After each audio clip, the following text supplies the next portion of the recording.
Today's episode is sponsored by our friends over at IFL Watches. 3 months ago, you got what is essentially your affordable grail. Right here. So today we're going to talk about this watch itself, right? The construction of the case and the bracelet, the execution of the dial, the date window. We're going to talk about Christopher Ward as a brand. We're going to talk about the decisions they made in positioning this watch in the market, on their marketing side, and we're going to talk about, what does the idea of a Grail watch even mean? What is that idea? What is a Grail watch? What is your Grail? What does it mean? How literally are we taking the term?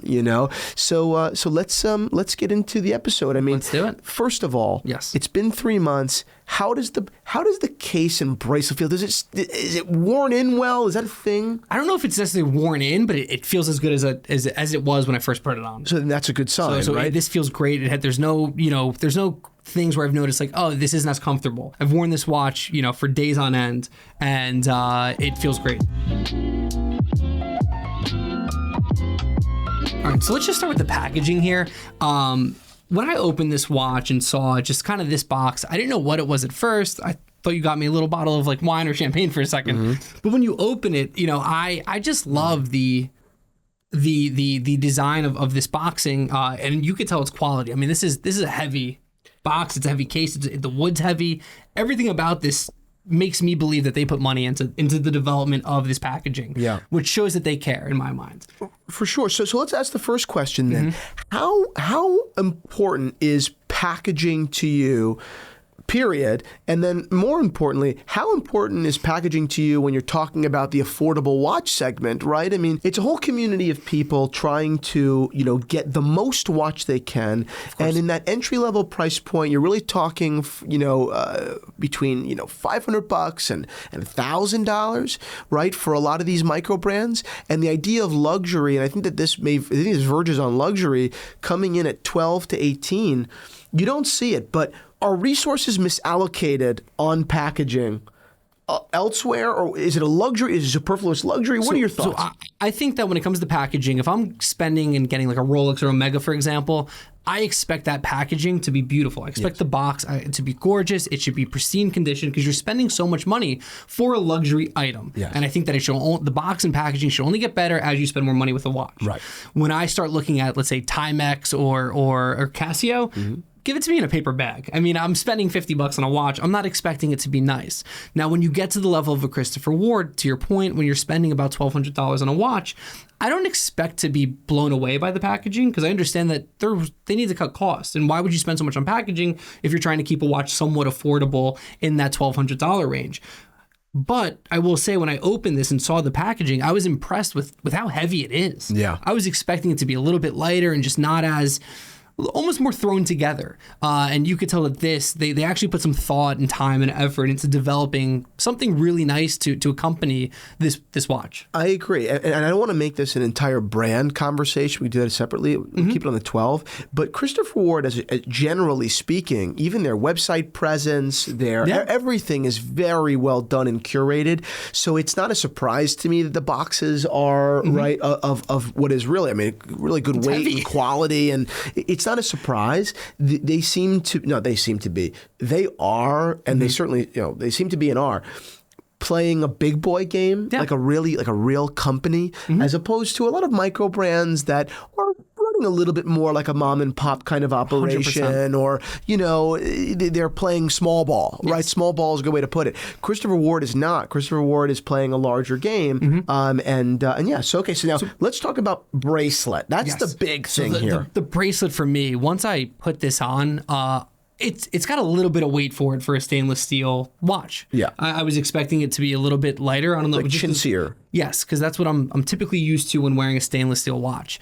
But I enjoy that it's got a little bit of weight to it. It's not overly heavy, but it's gorgeous. I mean, it just looks like an integrated bracelet. I mean, they put time and effort into this, and they delivered. They hit it. They hit the nail on the head. They knocked it out of the park. It makes sense why this watch took 6 years to develop. They put the time in.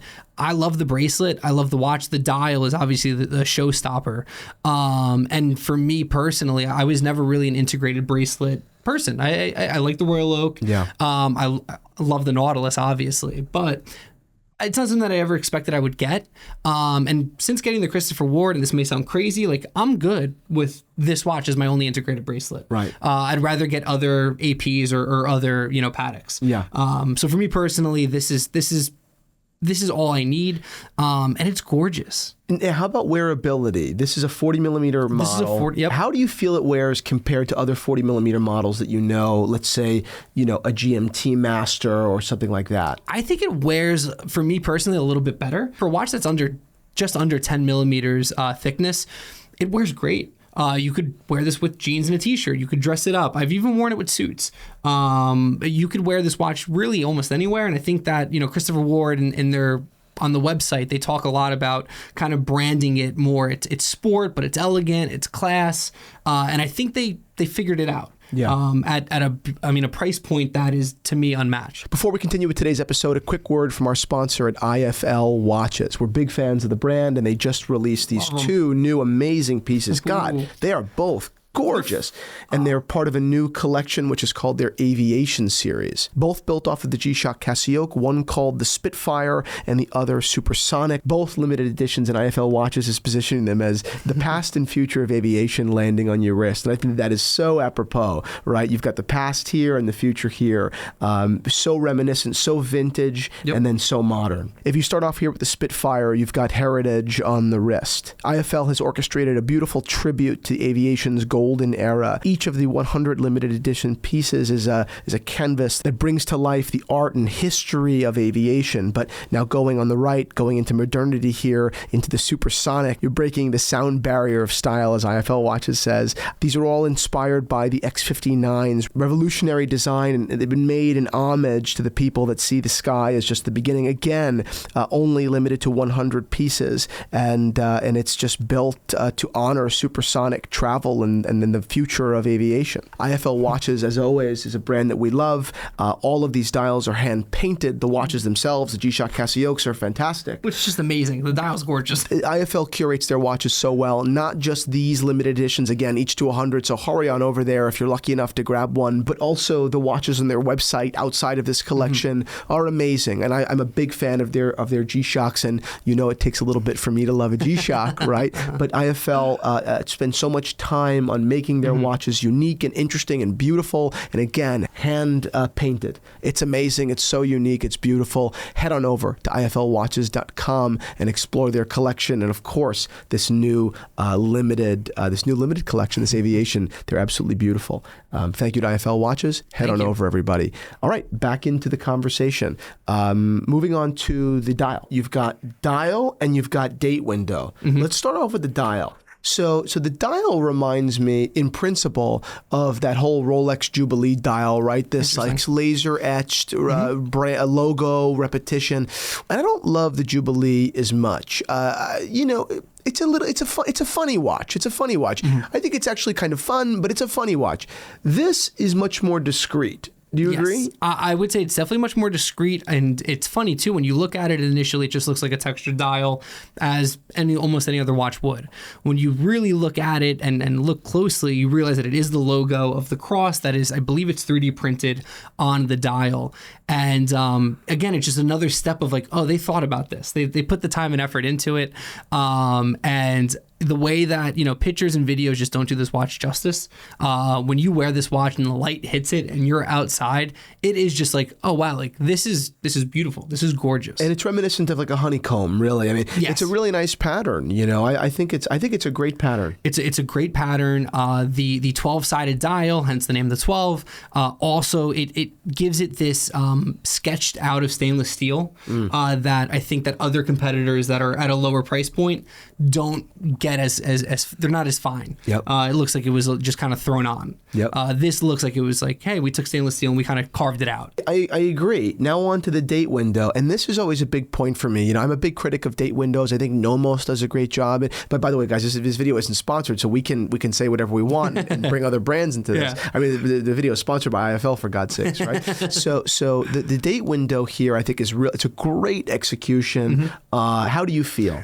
I like it. It's And I'm sorry, and I'm very critical of brands that you would think are better, like Patek Philippe. I've criticized Patek Philippe on many occasions for their date windows, and on many occasions, I think on all of those occasions I've been correct. and on many of these references, the date windows are ill-conceived or not thought through. This seems to be much. The integration is much better. It is. Real quick, just kind of a funny input here. I've sent watches to him where I'm like, hey, what are your thoughts? And like the only complaint is, I don't like that date window, so I would never. I'm big and on I the always date laugh window. that it's like, oh, it's just the date window that bothers you? Yeah, well, I'm big on molding and on architecture, so I'm big on date windows. I just never thought of it as a thing until you brought it up. Huge. To me, the date window, I like that it's very rectangular. It's not. It's very narrow. Yeah. The numbers kind of just fit in. Right now it's on 16. The numbers just fit in. And to me, like I don't love when a date window tends to be a little bit bigger than it needs to be. Yeah. Take up the correct space. And I think the proportions, they just nailed it. Yeah, I agree. So how did you feel when you opened it? I know it was a gift, but how did you feel when you opened it? And compared to now, do you like it as much? Do you like it less? How has the experience been? When I first opened this watch, it was, again, you and I have been talking about getting this watch and me purchasing this watch, and to be gifted it was obviously an honor. It was a pleasure. It was a beautiful thing. And since wearing it since December, I love this watch even more. Yeah. I would recommend this watch to anyone that's looking for something that's sporty, fun. I get a lot of compliments on this watch. I wear it at least a couple times a week. Yeah. I wear it a lot. I love this watch. Christopher Ward really delivered on this watch. Yeah, I agree. So now the elephant in the room, how did you feel about all the Genta speak? I mean, I thought it would have been, illegal or infringing on someone's rights without being paid, right? Mm-hmm. To use the Gerald Genta or that whole, other watches. I mean, as kind of positioning them as the villain and the inspiration of the villain, whereas this is the hero. Yeah. How did you feel about that then and now? I have no issue with it. I never did. I think that one thing that I enjoyed about what Christopher Ward did is they were very open about the Genta inspiration. Yeah. They have a full article talking about the genius of Genta and what he means to the watch community. And they didn't shy away from it. So I actually prefer that they leaned into it. And it's like, no, this is definitely inspired by what he has done in the 70s. Yeah. And I think that the honesty of that is commendable. It's interesting. I mean, the honesty is a good point, right? I mean, you've got so many other watches that were not designed by Gerald Genta that didn't give credit. I mean, they didn't need to. Vacheron Constantine's 222, which was designed by George Isaac, that they didn't need to say, hey, this other guy started this movement a couple of years ago and now we're jumping in on it. No, it's its own design. It's unique. That being said, I think it was interesting how forthcoming and how, flattering Christopher Ward was to who was probably the greatest designer of wristwatches of all time. I think it was actually quite nice. I agree. I like that they did it again. It was an honest move. Yeah. So at $1,200 in stainless steel, do you wish that you had the titanium at $1,900? Do you offer other people? Would you recommend titanium? How do you feel? I'm good with the stainless steel. I think I prefer it. I like that this has a little bit of weight because of the bracelet, whereas obviously the titanium is going to be much lighter. Yeah. And I have a titanium watch. I love wearing it, but I want this to have weight. Yeah. Just how you are with gold watches and you want to feel it. I want to feel that this is stainless steel, that, again, it's an integrated bracelet, and it just naturally is going to be a little bit heavier. And now, finally, this idea of the affordable grail. I mean, when I use that term, what I essentially, mean is the greatest of the great within the realms of affordability, right? Of course, you can be more dramatic and you can say a grail is something that you hunt for your entire life. Yep. And, that's obviously, maybe more directly the message. I'm not going that far with it. Yeah. I'm just saying, that this is probably among the greatest of the great at its respective price point. And how do you feel about that idea, generally speaking? Can a grail be affordable? Can a grail be available? Right? I mean, is so much? Are we taking the word grail too literally? I mean, so how do you feel? I don't take the word grail so literally. For me, this was a grail watch, and a Rolex GMT is a grail watch for me, and that is in the realm of affordable. Right. We're not talking and it's certainly available, right? Exactly. So we're not talking about these crazy watches that you can't get. For me, this is perfect. And for my watch collecting journey, and everyone's different, I want a balanced collection. So I want sports watches. I want dress watches. I don't necessarily some brands I do want, some brands I just they don't speak to me. With this got for my collection, and what it's perfect for is this is my integrated bracelet. So this is an affordable Grail for me, and I think that it scratched that itch. I'm good, and I think that's a beautiful thing about what some of these brands are doing at somewhat affordable prices. And not everyone does it as well as Christopher Ward. Some may do it better, some may do it worse, but you're able to get. For me, this was an affordable Grail. I don't know how everyone feels about that term. I think that it's an okay thing because everyone's on a different collecting journey too. Yeah. We don't need to use the term so literally, but I totally agree with what you mean. I think it's a great piece. I mean, I think that Christopher Ward's done a terrific job with it. And we just haven't spoken about it much. I hadn't done a 3-month check-in on what it's been like to wear. One last question for you, because you typically do not wear stainless steel. Yep. If they offer this watch in white gold or gold, no, it would be too expensive. Would you consider it? It would be too expensive. If it wasn't, would you consider it? Well, it would be too expensive. Okay, but would you still consider it? It would have to be too. It's gold. Do I want a $25,000 Christopher Ward? No, I do not. I do not. That being said, I think that it's a great watch. It's a perfect watch, in the metal that it's in, I think it's great. I think it's a great piece, and much kudos to the brand. Looking forward to what's coming next.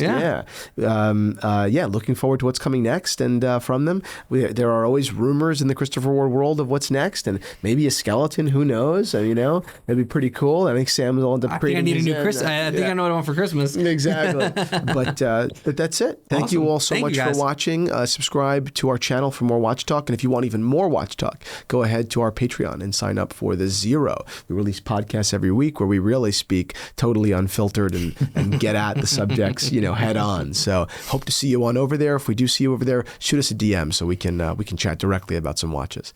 That's it. Sounds good. Be well. Have a good one.